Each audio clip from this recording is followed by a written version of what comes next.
So as you saw in my last video, Tesla gave us a enhanced autopilot update for a month and we got to try all the features, of course.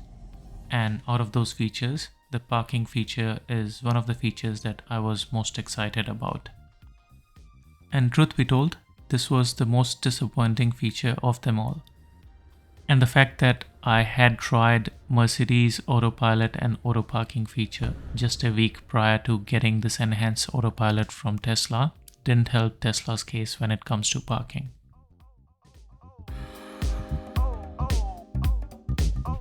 Hello everyone, welcome back to Tesla Living. In today's video, we'll see how Tesla auto parking works and is it really worth spending the $5,000 that Tesla asks from us to enable this feature. Over the time of 1 month, I've tried multiple occasions where I tried to use the parking feature of Tesla. So out of 3 types of parking, I've tried parallel and perpendicular parking. And that's how my experience went with it. Firstly, let's see how the parallel parking worked.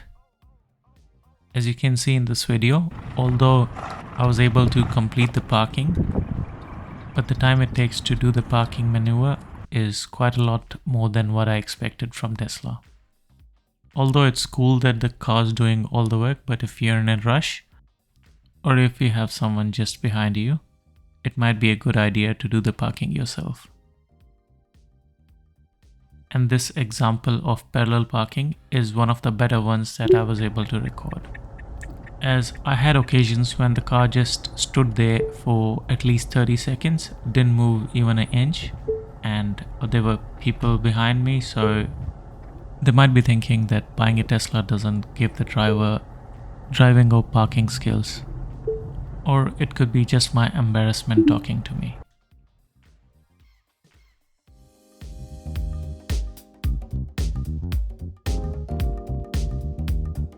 Now let's see a couple of examples of perpendicular parking. That's where the car detects that there's a available spot to park. Then all we need to do to start parking is put the car in reverse and start the parking.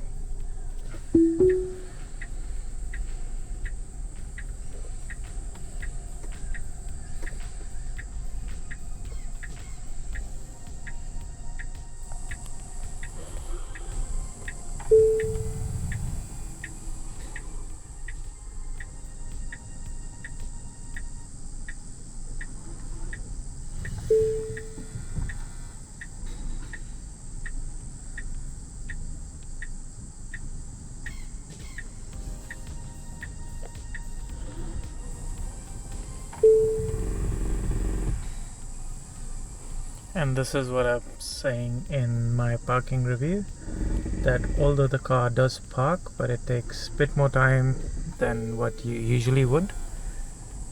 Overall, it does a fairly decent job. It's not the worst parking.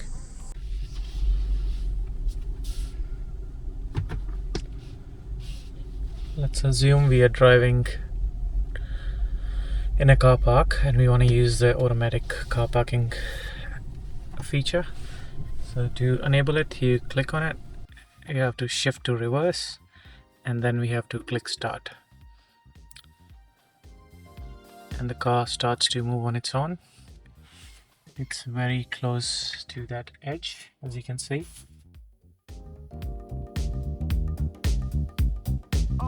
It's actually doing a decent job. Usually it takes way more time, but maybe since the car park is empty, it's doing a way better job than it usually would. But nonetheless, there you go. Autopark is complete. So eventually Tesla does the auto parking, but it's not always trustworthy, as well as it's not quick enough for us to eagerly use it. To conclude, I would say parking is not one of the best features of enhanced autopilot suite. It could be summon or auto lane change, but for sure it's not parking yet. Given my experience with Tesla so far, I had higher hopes than what it came out to be for parking feature. I thought since Tesla does almost every maneuver for autopilot, keeping ourselves in lanes and figuring out the obstacles around us, I thought the Tesla is going to be way better than what it was for parking.